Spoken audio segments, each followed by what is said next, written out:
Fraxor 4, the Gore World.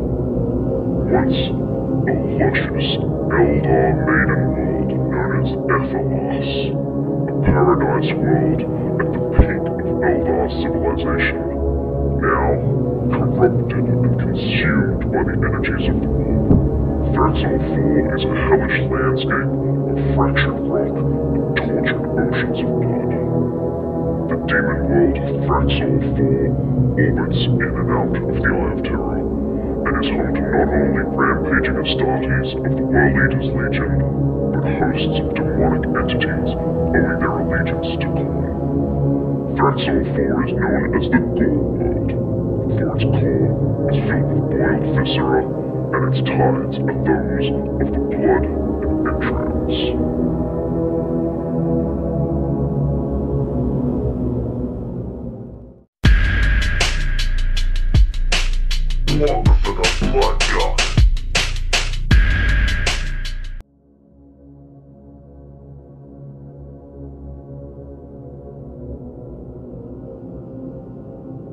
How you going, guys? Dean from Blood for the Blood God. I've got Lee from the Bloody Brush Studio with me today, and we're going to be doing a 2,000 point battle report for you on our new Demon World table for the Adeptus Victorium, and we're going to be using the new Chaos Demons rules from the Codex that's released this weekend. So we'll go through the lists that we're bringing, and we'll be right back. Okay guys, so today I'm taking a Ynarri list. So basically I'm taking the Triumvirate of Ynarri. So I've obviously got the Vizark in the bottom right of the screen, as you can see there. The Yinkan on the bottom left, and also, the Yinkan who's in the middle, and Yvraine who's on the left hand side. Apologies when you have a look at her, she's not 100% painted yet. Don't have the familiar there, but wanted to use it for this game, so she's in. So basically this is taking up a battalion detachment. I've got 2 lots of 5 warriors in Venoms with dual splinter cannons with blasters in each, so they're sort of my mobile fire support. I've got 5 Harlequins as well. They've got Fusion Pistol, Harlequin's Embrace on one, Harlequin's Caress, Shuriken Pistol. Another one's got a Neuro Disruptor, and the other 2 are stock standard. And I've also got 6 Witches with a Hecatrix with Agonizer, 10 Helions. Really keen to see how they go with a bit of Soul Burst action if I can do that this game. I'm really interested in seeing how that all kind of comes out. And I've also got a Spearhead detachment with the Homunculus, 5 Racks with the Hex Rifle, Ravager and 2 Taloses, and that should pretty much about cover my list at this stage. So I'm pretty new with playing with Ynarri, doing all the Soul Burst, and with the FAQ as well that's just come out. It's kind of nerfed it a little bit, but I think it should be a bit of fun coming up against Dean's list. Alrighty guys, so here's my 2,000 point list using the new Chaos Demons Codex. So it's a brigade detachment. I've got 3 HQ choices, one of them being Scarbrand, one being the Karanak, and one being a new Bloodmaster. Bloodmaster is the new word for the Khorne Herald, essentially, on foot. So they fill out my 3 mandatory HQ slots. Then I have 6 units of 10 Bloodletters, filling out the troops choices, and every single one of them has a demonic icon, which a demonic instrument, sorry, which gives them +1 to their charge and advance rolls, which is going to be very helpful for when they're attempting to make those 9-inch charge moves after they deep strike. In the fast attack slots, I have 3 units of 5 Fleshhounds. In the elite slots, I have 3 units of 3 Blood Crushers. And then in the heavy support slots, I have 3 Skull Cannons. So that rounds it out. It's got a lot of the new stuff, a lot of the new stratagems will be in use, a lot of the new Warlord traits, and those sorts of relics and bits and pieces. So we'll go through all that during the game as it progresses. Alrighty guys, so we've just finished placing our 6 objective markers. The mission that we're going to do is called Kill Confirmed. It's one of the new Maelstrom of War missions from the Chapter Approved book, where basically each player gets 3 tactical objectives at all times, and at the end of the game you score 1 victory point for all your tactical objectives, but you also score 1 for each enemy unit that you destroy. So it's a combination of kill points and Maelstrom cards. And the other rule is that if you draw any tactical objectives that are achieved when an enemy unit is destroyed, you can only discard it if it's impossible to achieve. So if you destroy, say, Big Game Hunter, and they have a tank, you can't voluntarily discard it. You have to achieve it or bust. So that's the mission that we're playing, and you can see where the objective markers are placed on the screen now, and we're going to roll off for who sets up first and deployment zones.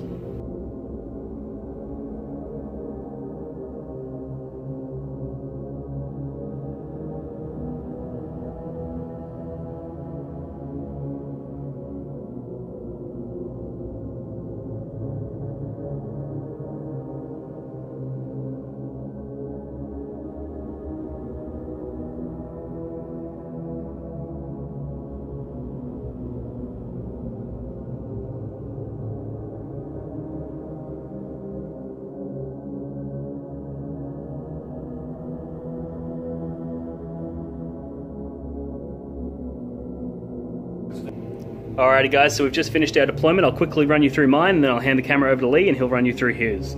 So I burnt 9 command points during my deployment in order to put 6 units of 10 Bloodletters, a Bloodmaster and Scarbrand all in the warp so that they can deep strike in during the game.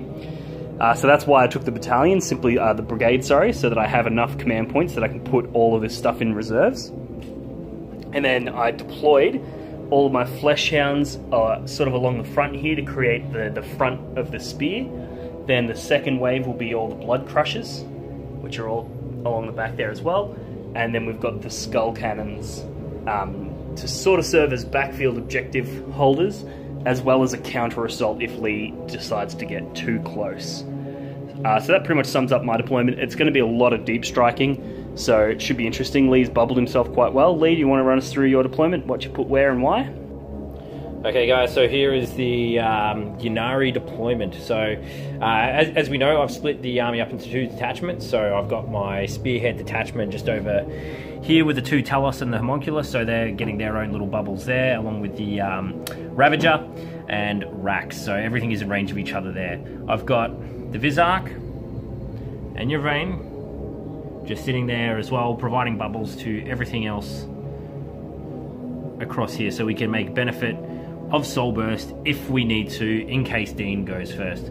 The idea here as well is just bubble up. This army's going to rely a lot off bubbling and also trying to counter anything Dean does with his deep striking. So it's going to be a really interesting game, this one. So we're going to go to the roll off in a second, and I know, yeah, just to mention as well, we've also got Ian Khan just sitting in reserve, waiting for something to die and then come in as well. So just a quick addendum to that. So yeah, let's go on to the roll-off and see how we go. Alrighty guys, we're about to do the roll-off to see who gets first turn. So the red dice being Khorne. Oh, so Lee gets first turn. Oh yeah, baby. Lee also had +1 to his roll, so that was a 7 versus a 1. So that, baby. You definitely convincingly get that first turn. However, I am going to attempt to seize the initiative, which I think special dice. I think I'm going to use a white dice for this one. Nice and loaded. No, it's another one! Jeez, it's going to be one of those games. Alright, turn 1 goes to Lee. Alright, so before the turn begins, draw my tactical objectives. So I've got secure objective 4, secure objective 6, and secure objective 2. So no kills at this stage. Objective 4 just over here, which will be nice and easy to get. Then we've got objective 6 over here, and then objective 2 over here in the midst of these ones. So 2 of these objectives aren't going to be gotten this turn. However, if I can at least guarantee 1 and maybe even first blood as well, that could be pretty cool. So let's see what we do. Alright guys, so we've moved the army up into a sort of denial bubble here. So the bubble is kind of sitting up around here, so Dean will have to, if he wants to deploy my backlines, it's going to come here, which is good for a counter-attack, and there's actually not too much here that he can actually secure objective-wise, other than objective 5 and objective 1. Everything else is kind of sitting behind as well.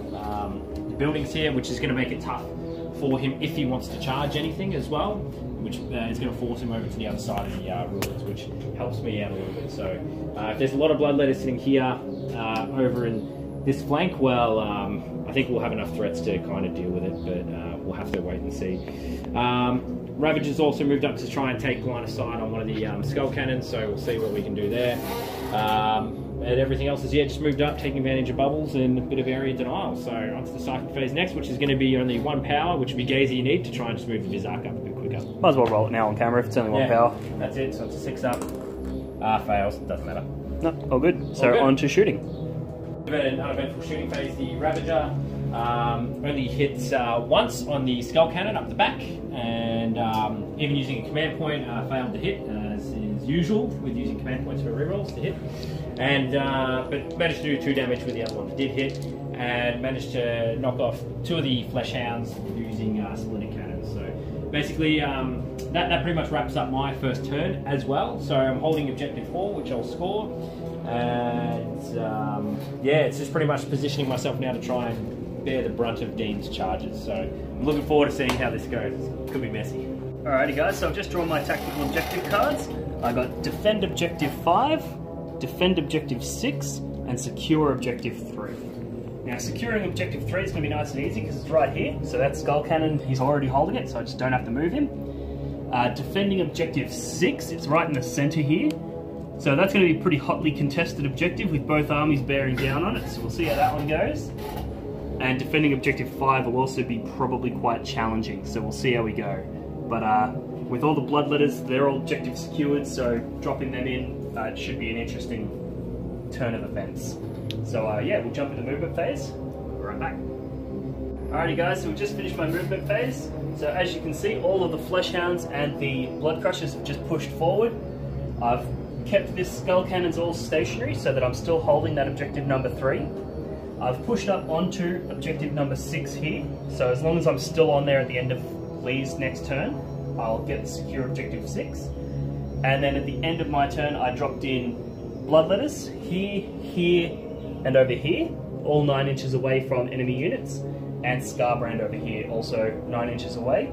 And because they're all within 6 inches of a friendly Khorne character, they all get reroll charges, and all the Bloodletters will get +1 to their charge rolls as well. So that rounds out my movement phase. There's no psychic phase, so let's jump into shooting. Alrighty, so pretty much shot all the skull cannons into his vehicles because they were the only real things within line of sight. So we put quite a few wounds on the Ravager over there with the skull cannons. Took 2 of them shooting into that, and then the 3rd skull cannon fired into this Venom here. I took 4 wounds off the Venom, which was pretty good, and total I think I took 4 wounds off the Ravager as well. So the new skull cannons getting those D6 shots instead of D3 is quite good. Still not quite enough to drop any units, but we'll see because he's about to get hit with some significant combat. So we'll jump into the close combat phase and we'll be right back. Alrighty guys, so we've just finished my charge phase. So a lot of the units that arrived via Deep Strike this turn rolled either a 4 or a 3 for their charge range. And even though all of them were getting rerolls to charge, I'd like roll a 4 and then I'd re-roll that and it'd become a 3. It's just one of those really unfortunate sort of charge phases. So and it just kept happening over and over and over. However, we did still manage to get quite a few good charges. So we got Bloodletters in with the Racks here, which was a good charge. We got some Flesh Hounds over with a Venom here. Got some Blood Crushers in with the Venom here. And some Bloodletters in with the Ravager over there.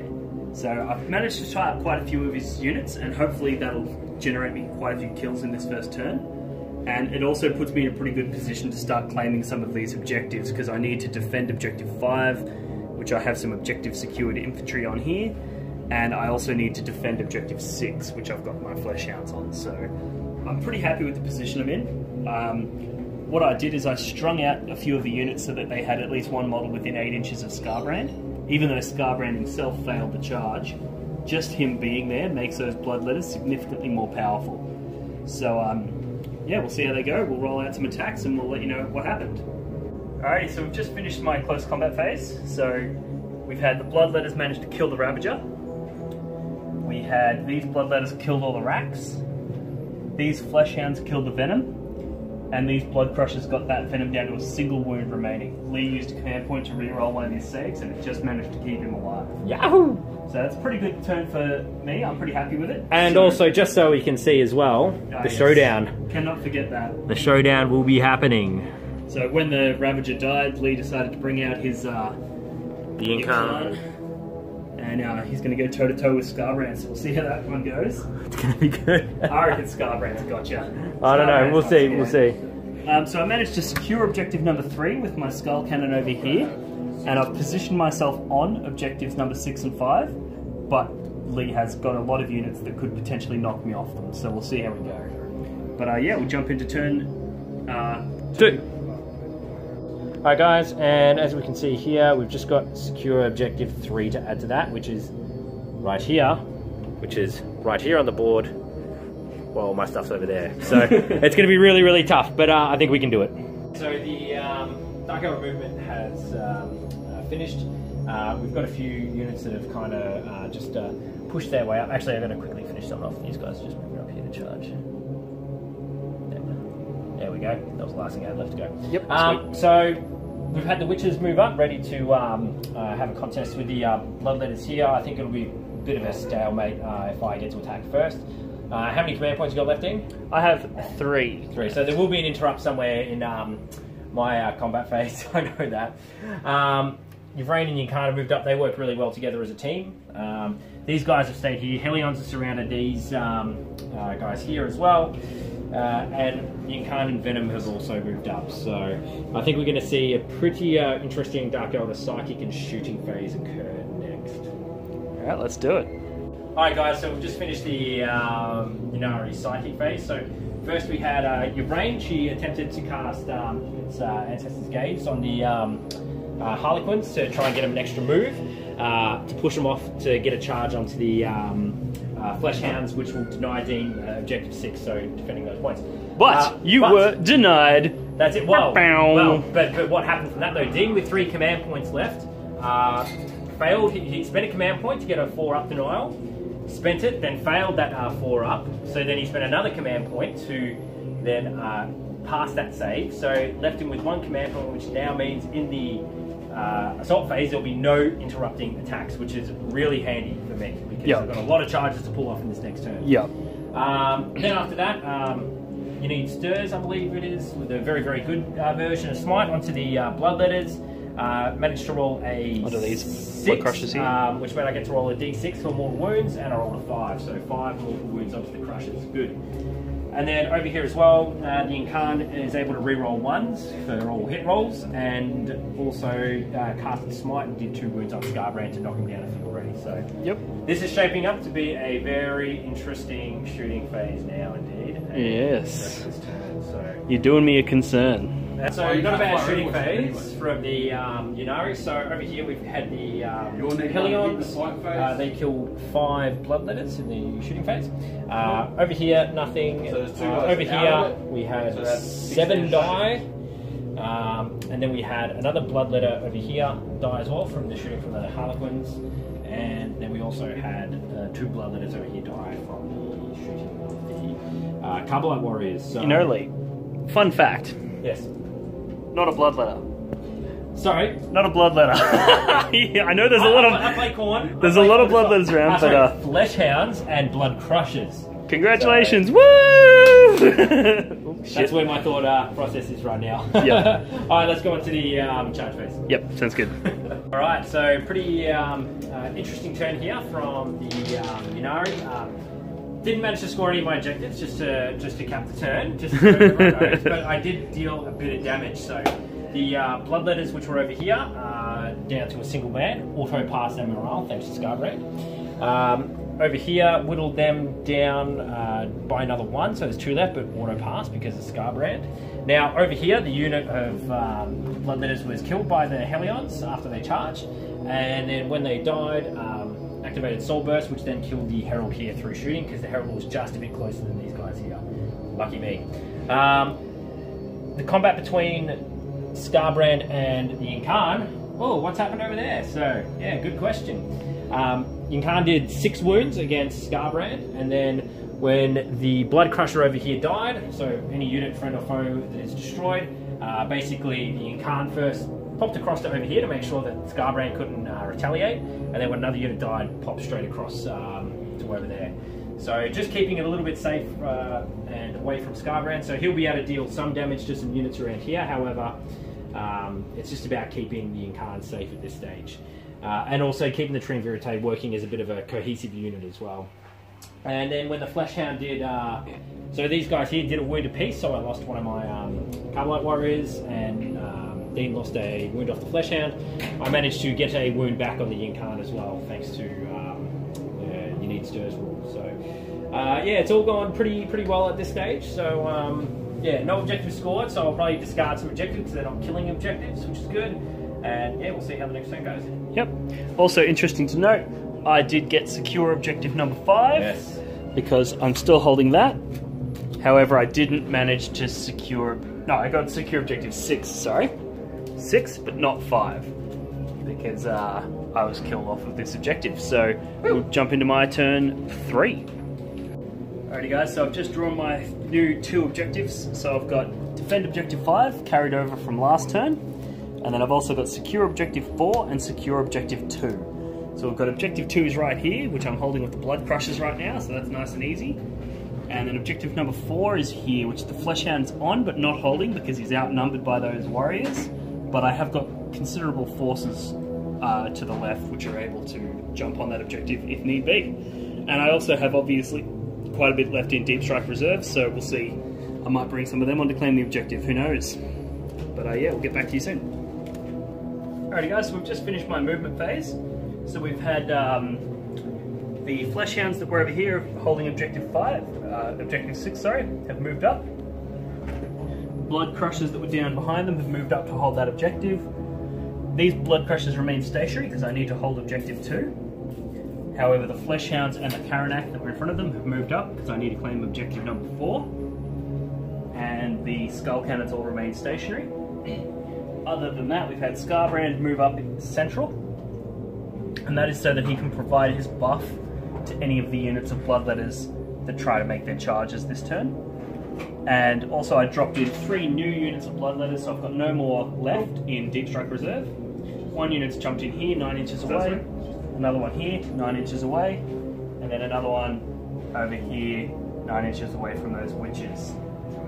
So that rounds out my movement phase. And we're going to jump into some shooting and then charges.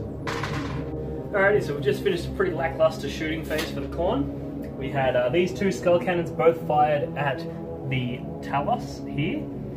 We managed to hit it a bunch of times, do a bunch of wounds, but Lee was very lucky with his save, so he passed like 5 ups. Yep. Didn't get a single wound through.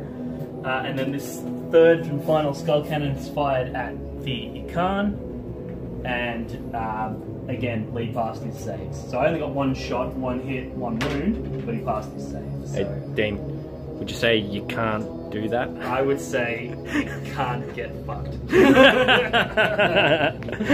Alright, let's get into combat. Alrighty guys, so we just finished my close combat phase, which rounds out my turn 2. So we had the Bloodletters charged in here and killed all of the witches. The Fleshhounds charged in, killed all the Harlequins. Scarbrand charged in. Sorry, Matt was just showing me his nipple off camera, the fucking idiot. Scarbrand killed the Homunculus and did quite a few wounds to the Talos there, but didn't quite kill it. These Bloodletters killed 3. 3 and to no damage in return. And took no damage. These Bloodletters killed all of the Hellions. Between Karanak, Karanak himself killed all of the warriors that were here. And then the Fleshhounds put a few wounds on, 2 wounds on that dude. The Incarn after his soul burst. And Dean made an incredible, out of 5 saves to make. How many 5 ups did you make, Dean? It was 6 saves and I made 5 of them. No, it was 5. Because I found 1 wound and then, yeah. Okay, so it was 5 and I made 4. That's it. So he only killed 1. 1 stinking hound. And yeah, so that was pretty good.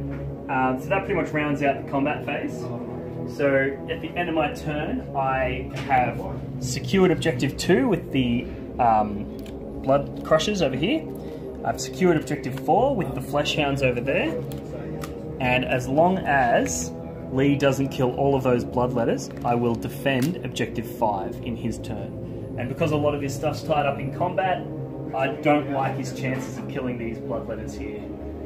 Maybe if he throws these characters into it, but I feel like he'd probably be wasting his time because he's got bigger threats to deal with on the table. So we'll see what Lee decides to do with his turn. But yeah. Turn 3, it's going to be interesting. Alrighty, Lee, start of your turn 3. What cards we got? Okay, so I drew Secure Objective 2 again. So there we go. It's I think the mission really wants me to go forward and kill some Blood Crushers and secure Objective 2. So it's secure 2, 2 and 6. That's it. Which and we've got 2 is right here, and then 6 is right here. So regardless of what you decide, you're going to be trying to kill Blood Crushers. Yes, so I can leave pretty much the rest of your army there to do whatever the hell it wants. I am coming forward to do some other crap. Hey, run us through your movement. I just moved the Vizark and your brain up. Oh, and the Telos over here as well. So, yeah, it's not too much at this stage. I need to make some massive charges if I really want to do anything. Yeah, it's going to be Struggle City this turn to try and score those points, but we'll see what we can do. Hopefully, the Ynarri can hold up some Flesh Hounds. Hopefully, Jean doesn't make any good saves this turn, and yeah, we'll see how we go. Yep, sounds good. So that's the end of your Psychic Phase, Lee. What happened? Okay, so I managed to just take 2 mortal wounds on the Blood Crushers, and pretty much everything else was denied. Burnt your last CP, I burnt my last CP, so no more rerolls. And then also, tell everybody what happened to this poor soul.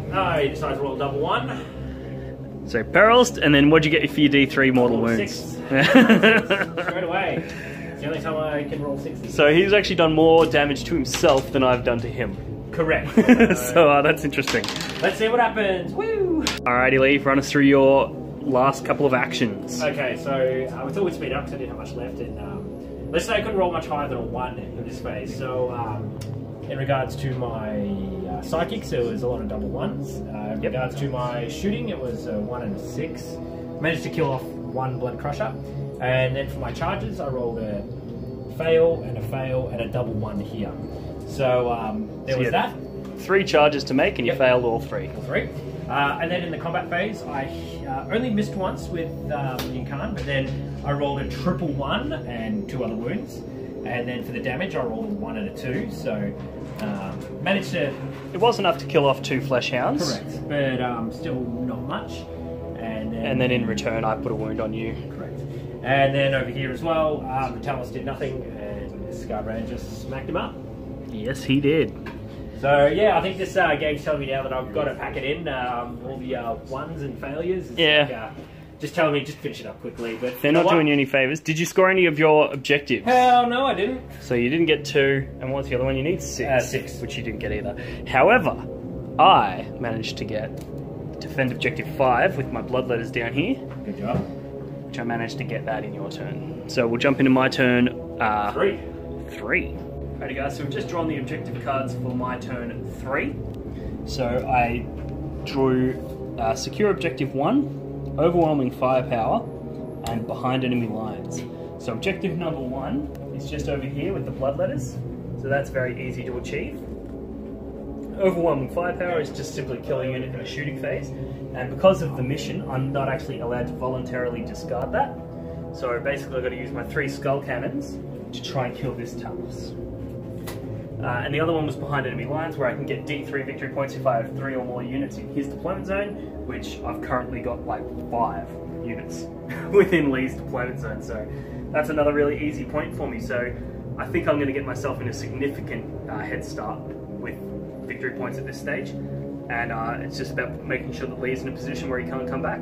So we'll see how we go. It's happening. Alrighty guys, so we've just finished my movement phase. So basically we've had the Blood Crushers have all moved up in here to get into combat. Karanak's moved up to get into combat. Scarbrain's moved up to get into combat. These Flesh Hounds have moved around the flank to get into combat as well. And then basically this single bloodletter left over from the Witches in combat, he's moved back here so that I have 3 units in Lee's deployment zone, just in case this single bloodletter gets killed. You never know. And that pretty much sums up my movement phase, and then we're just going to get into some shooting and see if I can possibly take out this Talos with some skull cannons. Alright guys, so we've just finished up my shooting phase. We had all 3 skull cannons fire into this Talos here, and they managed to strip it down to 1 wound remaining.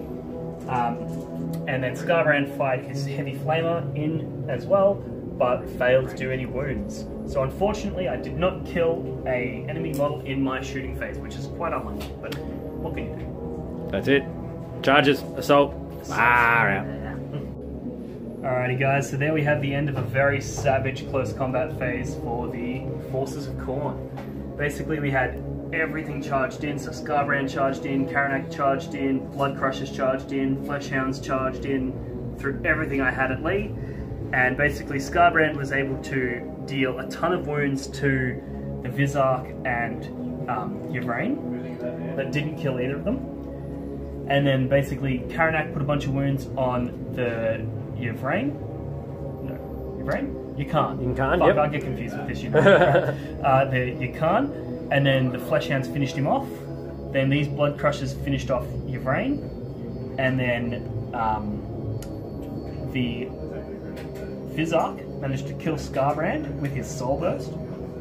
And then that basically rounded it out. The Blood Crushers and the Fleshhounds down here killed the Talos, which basically means at the end of my turn 3, or at the end of the 3rd battle round, because Lee went first, Lee has been reduced to a single badass motherfucker standing on top of that castle with his sword ready to take everybody on, but he's only got 1 wound remaining. That's it. That's So it. I think it's about time he jumped back in the webway and had a bit of a cry, because he got a paddling, a solid paddling.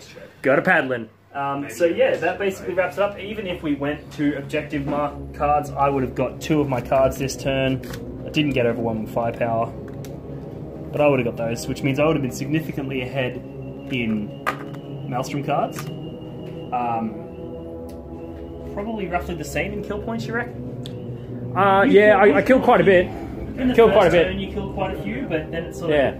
I've got a lot of units of 1 man standing. That's it as well. So, and having them stay alive through the being fearless, thanks to Scarbrand, so take no morale checks. Because yeah, those 2 units there would have each died as well, which would have freed up some other stuff, but just unfortunately didn't happen. So yeah, a few things in a few right places for you, but I definitely overall, think.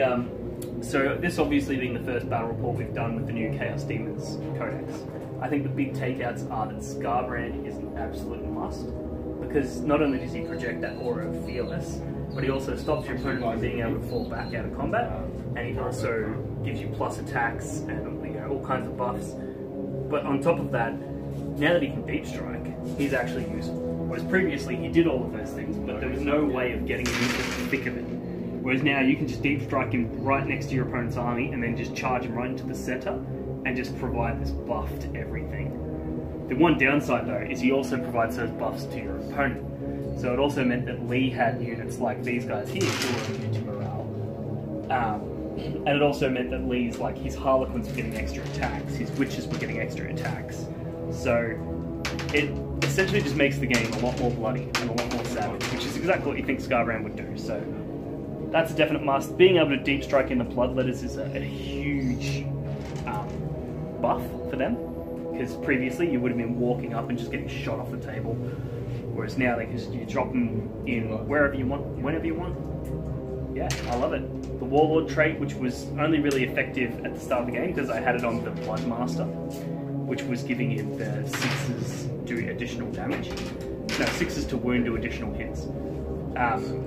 Was pretty helpful, but like I said, we only really got to see that for the first turn, so I look forward to throwing some more battle reports together with this new Chaos Demons Codex. But yeah, let us know what you think, and let us know what you want to see in future reports, and we'll make sure we get it done. Alright, thanks guys.